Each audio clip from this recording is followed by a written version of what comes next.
Interesting fact, this building was built for less than $1 million back in 1930.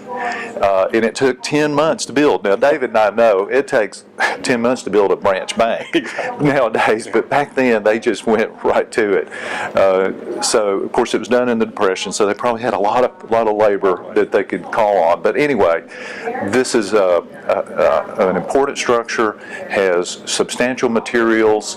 The design is going to call for a very high quality. Not only will the addition be a substantial cost in that figure you mentioned, but part of that first project is parking. And parking in this case would be a parking structure, 2 levels of parking, which would be adjacent to the new addition, which is going to tie in very well with our accessibility needs. So not only we get the parish hall renovation, which is going to be beautiful and more in keeping with the actual nave and the chapel and some of the other beautiful features of our church, but we're going to get this wonderful 3-story addition that's going to really solve our accessibility issues. It's going to offer the beautiful welcoming center. It's going to have nice restrooms. It's going to have an elevator that will get you for all the way up to the nave, and a 2-story parking garage adjacent to it. So it's a big buy, but it's going to be, I think, what we really need.